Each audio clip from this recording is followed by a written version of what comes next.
गांव में एक बासर खानदान के पास एक बूढ़ी औरत और उसका बूढ़ा खावंद काम करते थे। इन लोगों ने मालकों से कुछ रकम एडवांस ले रखी थी, लेकिन वडेरे मुबैना तौर पर इन बूढ़े मुलाजमीन से काम बहुत ज्यादा लेते और जुल्म भी करते। गरीब मुलाजिम एडवांस में ली गई रकम फौरी तौर पर तो वापस ना कर सकते थे, इसलिए वो अपने मालकों का जुल्म बर्दाश्त करते रहते। अब बूढ़ी औरत उसके बूढ़े खावंद का बेटा भी इन मालकों की मुलाजमत करने लगा ताकि बूढ़े माँ बाप का हाथ बटाया जा सके, मगर मुबैना तौर पर इन मालकों ने इन मुलाजमों पर बहुत ही ज्यादा जुल्म ढाए। बूढ़ी माँ ने बताया कि किस तरह उस पर और उसके बेटे पर मुबैना तौर पर जुल्म के पहाड़ ढाए जाते। उसके बेटे को मुबैना तौर पर भूखा रखा जाता और मारा पीटा जाता। जब काम खत्म हो जाता तो जानवरों के साथ मुबैना तौर पर बांध दिया जाता, हत्ता कि भूख लगने पर उसका बेटा बाजुकात मुबैना तौर पर जानवरों का चारा खाकर गुजारा करता। फिर एक दिन उसके बेटे को अधमुआ छोड़कर घर के सामने फेंक कर चले गए। ये गरीब मुलाजिम मुबैना तौर पर अपने साथ होने वाले जुल्म को बर्दाश्त न कर सका और जिंदगी की बाजी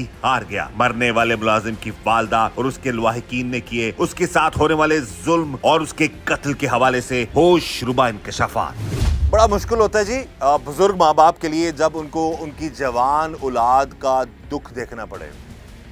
इस वक्त हमारे साथ मौजूद हैं उस मकतूल शख्स की वालदा जिसको मुबैना तौर पर जानवरों के संगल के साथ बांधा जाता रहा है। उसे मुबैना तौर पर जबरी मुशक्कत की करवाई जाती रही है और उसी तशद्दुद का जो वो ताब न ला सका वो शख्स और उसकी मौत वाक़या होगी। बात करते हैं उस मकतूल की वालदा से। माँ जी, सब तो पहला सानू बड़ा अफसोस है ਜਿਹੜਾ ਜ਼ੁਲਮ ਹੋਇਆ ਤੁਹਾਡੇ ਤੇ ਤੁਹਾਡੇ ਬੇਟੇ ਤੇ। ਇਹ ਕੀ ਜ਼ੁਲਮ ਕਰਦੇ ਤੁਹਾਡੇ ਤੇ? ਕਿੰਨੇ ਸੇ ਤੂੰ ਕੰਮ ਕਰ ਰਹੇ ਉਹਨਾਂ ਨਾਲ? ਪੁੱਤਰ ਅਸੀਂ ਸਾਲ ਕੰਮ ਕੀਤਾ ਹੈ ਅੱਛਾ। ਤੇ ਆਂਦੇ ਸਨ ਵੀ ਫਿਰ ਦੁਬਾਰੀ ਵਾਰ 8 ਤੇ ਸਾਲ ਹੋਰ ਕਰੋ ਤੇ ਬਾਬੇ ਤੁਹਾਡੇ ਇਹ ਗੱਲ ਕੀਤੀ ਵੀ ਮੈਂ ਨਹੀਂ ਕੰਮ ਕਰਨਾ। ਮੈਂ ਤੁਹਾਡੇ ਜਿਹੜੇ ਪੈਸੇ ਦੇਣੇ ਨੇ ਉਹ ਮੈਂ ਲਿਆ ਦੇਣਾ ਤੇ ਮੈਂ ਨਹੀਂ ਕੰਮ ਕਰਨਾ। ਤੇ ਮੈਨੂੰ ਮਾਰਿਆ ਨੇ ਤੇ ਬਾਬਾ ਤੇਰਾ ਪੱਠੇ ਲੈਣ ਗਿਆ ਸੀ। ਆ ਮੇਰੀ ਅਰਕ ਕੋਲੋਂ ਬਾਂਹ ਵੀ ਟੁੱਟੀ। ਕਿੰਨੇ ਪੈਸੇ ਲਏ ਸਾਜੋ ਉਹਨਾਂ ਕੋਲੋਂ? ਅਸੀਂ ਉਹਨਾਂ ਕੋਲ ਲਿਆ ਸੀ 4.5 ਲੱਖ। 4.5 ਲੱਖ ਲਿਆ? ਹਾਂ। ਤੇ ਤੁਸੀਂ ਲਿਆ ਕਿ ਫਿਰ ਕੰਮ ਕਰਦੇ ਹੋ? ਆ ਕਰਦੇ ਸਾਂ ਕੰਮ ਪੁੱਤਰ। ਤੇ ਉਹ ਨਾ ਮੈਨੂੰ ਆ ਮਾਰਿਆ ਸੂ ਤੇ ਮੇਰੇ ਬੇਟੇ ਨੇ ਆਖਿਆ ਅੰਮੀ ਮੈਂ ਤਾਂ ਨਾ ਜਾਣੀਏ ਹੋਰ ਤੈਨੂੰ ਚੁੱਕ ਤੇ ਮਾਰੇ ਤੇ ਤੂੰ ਮਰ ਜਾਵੇਂ ਤੇ ਤੂੰ ਚਲੀ ਜਾ। ਤੁਸੀਂ ਕੀ ਕਹਿਣ ਗਏ ਸੋ ਉਹਨਾਂ ਨੂੰ? ਕਿੰਨਾਂ ਨੂੰ? ਜਿਨ੍ਹਾਂ ਕੋਲ ਗਏ ਹੋ, ਜਿਨ੍ਹਾਂ ਨੇ ਤੁਹਾਨੂੰ ਮਾਰਿਆ ਹੋਵੇ ਮਾਲਕਾਂ ਨੇ? ਕੁਛ ਵੀ ਨਹੀਂ ਪੁੱਤਰ, ਐਵੇਂ ਆਣ ਤੇ ਲੱਗ ਪੈਂਦਾ ਵੀ ਆਹ ਕੰਮ ਨਹੀਂ ਹੋਇਆ, ਆਹ ਨਹੀਂ ਹੋਇਆ। ਅੱਛਾ, ਤੁਸੀਂ ਕੰਮ ਕਰਦੇ ਸੋ ਉਹਨਾਂ ਦਾ? ਆ ਵੇਲੇ ਚ ਪੁੱਤਰ ਮੇਰੇ ਕੋਲ ਮੱਝੀ ਛਡਵਾ ਤੇ ਪਾਣੀ ਪਿਆਉਂਦੇ ਸਨ, ਮੇਰੇ ਕੋਲ ਕੂੜਾ ਵਜਾਉਂਦੇ ਸਨ। ਬਾਬਾ ਤੇਰਾ ਮੱਝੀ ਨੂੰ ਆਂਦਾ ਸੀ, ਮੇਰਾ ਪੁੱਤਰ ਪੱਠੇ ਪਾਉਂਦਾ ਸੀ। ਪੁੱਤਰ गरीब अल्लाह करते कोई ना होवे। तो ये बता रही हैं जी कि बुजुर्ग हैं बेचारी और इनसे काम जो लिया जाता था, ये काम करती थी। कुछ पैसे जो पहले को लोग ले लेते हैं एडवांस, फिर उसको फिर लेके चलते हैं आगे मामलात को, तो उसके बावजूद इनको दुदकारा जाता था। काम ये तुसी काम ठीक कर दे सो ना? ਕੰਮ ਸਹੀ ਪੁੱਤਰ ਕਰਦੇ ਸਾਂ ਜਿੰਨੇ ਜੋਗੇ ਅਸੀਂ ਹੈਗੇ ਸਾਂ।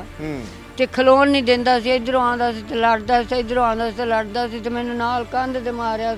ਨਾਲੇ ਮੇਰਾ ਬਾਜੂ ਟੁੱਟ ਗਿਆ, ਨਾਲੇ ਮੇਰਾ ਹੱਥ ਟੁੱਟ ਗਿਆ। ਤੇ ਬਾਬੇ ਤੈਨੂੰ ਚੁੱਕ ਤੇ ਮੰਜੀ ਤੇ ਮਾਰਿਆ ਸੋ ਵੀ ਤੂੰ ਮਾਈ ਨੂੰ ਕੱਢ ਦਿੱਤਾ। ਉਹਨੇ ਆਖਿਆ ਮੈਂ ਤਾਂ ਪੱਠੇ ਲੈਣ ਗਿਆ ਸਾਂ, ਮੈਂ ਕਿੱਥੋਂ ਕੱਢਣਾ। ਤੇ ਉਹਦੇ ਨਾਲ ਲੱਗ ਪਿਆ ਲੜਨ। ਮਹੀਨਾ ਦਿਨ 2 ਮਹੀਨੇ ਉਹ ਲਗਾ ਹੀ ਫਿਰਿਆ, ਲੜਦਾ ਰਿਹਾ, ਪੱਠੇ ਵਾੜ ਤੇ ਲਿਆਉਂਦਾ ਰਿਹਾ, ਕੁਤਰਦਾ ਰਿਹਾ, ਪਾਉਂਦਾ ਰਿਹਾ। ਖੀਰੀ ਆਂਦਾ ਕਿ ਤੂੰ ਮਾਈ ਲਿਆਵਣਾ ਕਿ ਨਹੀਂ ਲਿਆਵਣਾ। ਉਹਨੇ ਆਖਿਆ ਮਾਈ ਆ ਮਥਾਜ ਹੋਈ ਪੀਏ। ਤੁਹਾਨੂੰ ਜਦੋਂ ਮਾਰਿਆ ਨੇ ਤੁਹਾਡਾ ਹੱਥ ਟੁੱਟ ਗਿਆ? ਹਾਂ। ਤੇ ਫਿਰ ਤੁਸੀਂ ਕੰਮ ਛੱਡ ਦਿੱਤਾ? ਮੈਂ ਛੱਡ ਦਿੱਤਾ ਪੁੱਤਰ। ਮੇਰੇ ਪੁੱਤਰ ਨੇ ਆਖਿਆ ਅੰਮੀ ਆ ਮੇਰੇ ਕੋਲ 200 ਰੁਪਈਆ ਹੈਗਾ ਤੇ ਜਾ ਤੂੰ ਨਿਕਲ ਜਾ। ਮੈਂ ਪੁੱਤਰ ਉੱਥੋਂ ਨਿਕਲ ਆਈ ਹਾਂ ਤੇ ਬਾਬਾ ਤੇਰਾ 2 ਮਹੀਨੇ ਕੰਮ ਕਰਦਾ ਰਿਹਾ ਤੇ 2 ਮਹੀਨਿਆਂ ਬਾਅਦ ਬਾਬੇ ਤੈਨੂੰ ਚੁੱਕ ਤੇ ਮਾਰਿਆ ਸੂ। ਉਹਦੀ ਪੁੱਤਰ ਆ ਇੱਥੋਂ ਡੋਲੇ ਕੋਲ ਬਾਂਹ ਟੁੱਟੀ ਤੇ ਉਹ ਵੀ ਪੁੱਤਰ ਨਿਕਲ ਆ। यानी वो भी मजदूर हो गया तो निकल आया ना? ਹਾਂ ਉਹ ਵੀ ਨਿਕਲ ਆਇਆ ਤੇ ਪੁੱਤਰ ਮੇਰੇ ਪੁੱਤਰ ਰਹਿ ਗਿਆ। ਉਹਨੂੰ ਉਹਨਾਂ ਆਖਿਆ ਵੀ ਇਹਦਾ ਮਾਂ ਪਿਓ ਨਿਕਲ ਗਿਆ ਤੇ ਮਤਾਂ ਇਹ ਕਿਤੇ ਖੁੱਲਾ ਛੱਡੀਏ ਤੇ ਮਤਾਂ ਨਿਕਲ ਜਾਵੇ। ਤੇ ਪੁੱਤਰ ਇਹ ਜੀ ਜਾਸਤੀ ਸਾਡੇ ਨਾਲ ਕੀਤੀ ਨੇ ਜਿਹੜੀ ਕਦੀ ਨਾ ਕਿਸੇ ਕੀਤੀ ਹੋਵੇ। ਮਾਂ ਪਿਓ ਬੁੱਢੇ ਠੇਰੇ ਨੂੰ ਉਹਦੇ ਸਿਰ ਤੇ ਪੁੱਤਰ ਅਸੀਂ ਸਾਂ, ਹੋਰ ਸਾਡੇ ਕੋਲ ਕੀ ਹੈਗਾ। कोई है जो इस मजलूम माँ की आवाज़ सुन सके, इसके आंसुओं का हिसाब दे सके? जो तड़प है, जब इनने जो बात की इन्होंने कि जी कोई गरीब ना हो और गुर्बत, मजबूरी, मुफलिसी में ऊपर से जब जुल्म किया जाता है ऐसे लोगों पर, तो डेफिनेटली उनके लिए जो ज़मीन जो है वो तंग हो जाती है। वो नस ना जाए, भज ना जाए, हाँ। उस वास्ते रोकन वास्ते की कीता उन्होंने? ਉਹਨਾਂ ਆਖਿਆ ਵੀ ਮਤਾ ਬੂਹੇ 'ਚ ਨਹੀਂ ਬਾਹਰ ਨਿਕਲਣ ਦਿੰਦੇ ਸਨ ਵੀ ਬੂਹਾ ਖੋਲ ਤੇ ਬਾਹਰ ਹੀ ਨਿਕਲ ਜਾਵੇ। अच्छा, ਜੰਦਰਾ ਹੀ ਵੱਜਾ ਰਹਿੰਦਾ ਸੀ ਇੱਥੇ ਟਾਈਮ। ਕੰਧਾਂ ਪੁੱਤਰ ਉੱਚੀਆਂ ਉੱਚੀਆਂ ਸੀ ਤੇ ਕਿਵੇਂ ਨਿਕਲਿਆ? ਸਾਰਾ ਦਿਨ ਕੋਲ ਰਹਿੰਦਾ ਸੀ ਤੇ ਸ਼ਾਮ ਨੂੰ ਘਰ ਚਲਾ ਜਾਂਦਾ ਸੀ ਤੇ ਜੰਦਰਾ ਮਾਰ ਜਾਂਦਾ ਸੀ ਸੰਗਲ। ਮੇਰੇ ਪੁੱਤਰ ਨੂੰ ਉੱਥੇ ਭੁੱਖੇ ਨੂੰ संगल बन जाता सी ਸੰਗਲ ਮਾਰ ਜਾਂਦਾ ਸੀ। जानवरां दे नाल, मवेशियां दे नाल, ਨਹੀਂ ਮੰਜੀ ਤੇ ਇੱਥੇ ਬੰਨ ਜਾਂਦਾ ਸੀ। मंजी ते ਆ ਤੇ ਡੇਰਾ ਉਹੀ ਹੁੰਦਾ, ਡੇਰਾ ਉਸੇ ਡੇਰੇ 'ਚ ਜਿੱਥੇ ਜਾਨਵਰ ਬਣੇ ਹੁੰਦੇ ਆ, ਆ ਜਿੱਥੇ ਜਾਨਵਰ ਉੱਥੇ ਬੱਝੇ। ਇਹਨੂੰ ਬਣ ਜਾਂਦਾ ਸੀ। ਆ ਤੇ ਕਿੰਨਾ ਅਰਸਾ ਚੱਲਦਾ ਰਿਹਾ ਕੰਮ ਹੈ? ਇਹ ਪੁੱਤਰ ਆ 8 ਮਹੀਨੇ ਹੋ ਗਏ। 8 ਮਹੀਨੇ ਹੋ ਗਏ। ਆ ਤੇ ਤੁਹਾਡਾ ਪੁੱਤਰ ਜਿਹੜਾ ਫੋਤ ਕਿਸ ਤਰ੍ਹਾਂ ਹੋਇਆ, ਮਰਿਆ ਕਿਸ ਤਰ੍ਹਾਂ ਵਿਚਾਰਾ? ਉਹਨੂੰ ਭੁੱਖਾ ਦੇ ਤੇ ਉਹ ਨਵਾਇਆ ਅਸੀਂ ਤਾਂ ਸਾਰਾ ਜ਼ਖਮੀ ਹੋਇਆ ਪਿਆ ਸੀ। ਇੱਥੇ ਵੀ ਪੁੱਤਰ, ਇੱਥੇ ਵੀ ਆ ਬਾਹਾਂ ਹੁੰਦੀਆਂ ਕਾਲੀਆਂ ਛਾਂ ਆਈਆਂ ਵੀ ਕੁੱਟ ਕੇ। ਤੇ ਮੇਰਾ ਭਾਈ ਹੈਗਾ ਹੈ, ਉਹਨੇ ਇਹ ਗੱਲ ਕੀਤੀ ਸੀ ਇਹਨਾਂ ਨੂੰ ਵੀ ਤੁਸੀਂ ਨਾ ਇਹਨੂੰ ਛੱਡ ਜਾਓ, ਵੀ ਬਿਮਾਰ ਹੈ ਨਾ ਤੇ ਤੁਸੀਂ ਉਹਦੀ ਭੈਣ ਦੇ ਬੂਹੇ ਤੇ ਛੱਡ ਜਾਓ, ਅਸੀਂ ਆਪੇ ਇਲਾਜ ਕਰਾ ਲਾਂਗੇ ਤੇ ਤੁਹਾਡੇ ਪੈਸੇ ਵੀ ਦੇ ਦਿਆਂ। ਉਹਨੇ ਆਖਿਆ ਨਹੀਂ, ਪੈਸੇ ਬਾਅਦ ਪਹਿਲੋਂ ਤੇ ਮੁੰਡਾ ਪਿੱਛੋਂ। ਤੇ ਮੇਰਾ ਭਰਾ ਚੁੱਪ ਕਰ। ਤੇ ਪੁੱਤਰ ਸਾਨੂੰ ਬੁਲਡਾ ਠੇਰਿਆਂ ਨੂੰ ਰਵਾਇਆ ਨੇ, ਧੱਕੇ ਦਵਾਏ ਨੇ ਤੇ ਖੁਦਾ ਉਹਨਾਂ ਨੂੰ ਦੇ। ये रोंगटे खड़े हो जाते हैं, यकीन मानिए। इस माँ की फरियाद सुन के ये बता रही है कि गरीब हैं, मजलूम हैं, इनको रुलाया है, इनके बेटे को इस हद तक उन लोगों ने इस नहज तक पहुंचा दिया कि वो जख्मों की ताब ना ला सका और उसकी मौत हो गई। ऐसा जुल्म जो इंसानियत, जो कहते हैं ना, इंसानियत पर बाज़ औक़ात ऐसे केसेस देखकर तो ये यकीन उठ जाता है कि क्या इन लोगों में इंसानियत खत्म हो गई है, मरना भूल गए हैं ये लोग। हम यही गुजारिश करेंगे आला अफसरान से, आला हुकाम से, खुदारा इस माँ के साथ जो जुल्म हुआ, इनके खावंद के साथ जो जुल्म हुआ, और जो मकतूल है जो इस दुनिया में नहीं रहा, बता रही है जब उसको नहलाया गया तो उसके जिस्म पर जगह जगह पर चोटों के निशान थे, हालत उसकी खराब थी, खाने को कुछ नहीं उसको मिलता था। कितना सा काम किया जी तुसी? ਅਸੀਂ ਸਾਲ ਪੂਰਾ ਕਰ ਦਿੱਤਾ। 3 ਬੰਦਿਆਂ ਨੇ? 3 ਬੰਦਿਆਂ ਨੇ ਪੁੱਤਰ। 8000 ਸਾਨੂੰ ਤਨਖਾਹ ਦਿੰਦਾ ਸੀ। ਉਹ ਵੀ ਜੀ ਹੁੰਦਾ ਸੀ ਤੇ ਦੇ ਦਿੰਦਾ ਸੀ, ਨਾ ਜੀ ਹੋਵੇ ਤੇ ਆਖਿਆ ਲੈ 2000 ਰੁਪਇਆ ਲੈ ਲਓ। ਇਹ ਤੁਹਾਡਾ ਕੀ ਮਾਮਲਾ ਕੀ ਹੁੰਦਾ ਕਿ ਪਹਿਲਾਂ 4 ਲੱਖ ਐਡਵਾਂਸ ਲੈਂਦੇ ਹੋ, ਉਹ ਐਡਵਾਂਸ ਲਿਆ ਜਦੋਂ ਸੀ। ਛੱਡੀਦਾ ਹੈ ਤੇ ਫਿਰ ਵਾਪਸ ਕਰੀਦਾ ਹੈ? ਹਾਂ ਉਹ ਲਿਆ ਉਹ ਛੱਡ ਨਹੀਂ ਸਕਦੇ?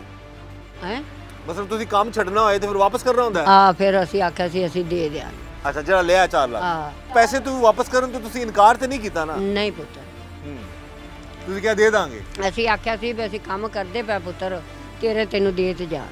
ਤੇ ਇਹ ਤਾਂ ਪਤਾ ਹੀ ਨਹੀਂ ਵੀ ਉਹਨੇ ਖਾਪਣ ਜਾਣੇ ਨੇ। ਆ ਜ਼ੁਲਮ ਸਾਡੇ ਨਾਲ ਕਰ ਲੈਣਾ, ਗਰੀਬਾਂ ਨਾਲ। ਬਾਜੀ ਤੁਸੀਂ ਕੀ ਅਪੀਲ ਕਰਨਾ ਚਾਹੋਗੇ? ਤੁਸੀਂ ਕਰ ਸਕਦੇ ਹੋ, ਤੁਹਾਡਾ ਜੋ ਜ਼ੁਲਮ ਹੋਇਆ ਉਸ ਹਵਾਲੇ ਨਾਲ ਅਫਸਰਾਂ ਨੂੰ ਕੀ ਕਹੋਗੇ? ਅਸੀਂ ਪੁੱਤਰ ਆਪਦਾ ਹੱਕ ਕਰਨਾ ਹੈ, ਇਨਸਾਫ। ਇਨਸਾਫ। ਪੁਲਿਸ ਤਾਵਨ ਕਰ ਰਹੀ ਤੁਹਾਡੇ ਨਾਲ? ਪੁਲਿਸ ਨੇ ਪਰਚਾ ਕਟਿਆ ਹੈ? ਕੱਟਿਆ ਹੈ अच्छा, ਤੇ ਉਂਝ ਸਾਡੇ ਨਾਲ ਨਹੀਂ ਟੁਰਦੀ ਪਈ। नाल नहीं टुरते। ਹਾਂ चलिए ये पैगाम जी हम पहुंचा देते हैं जी DPO साहब तक भी, आजी साहब तक भी।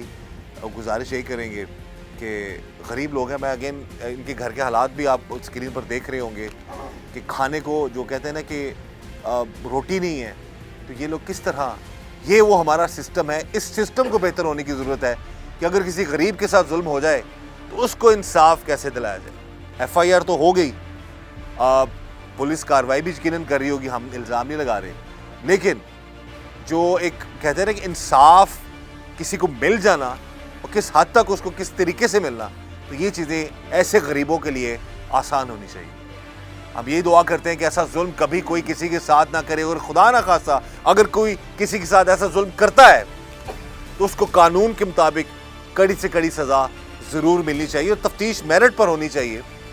हम किसी पर डायरेक्टली इल्ज़ाम नहीं लगाते, हम पहली बात यही करते हैं कि तफ्तीश मेरिट पर हो, और अगर उस चीज़ में, उस मामले में कोई इन्वॉल्व पाया जाता है तो उसको कानून के मुताबिक कड़ी से कड़ी सज़ा ज़रूर मिले।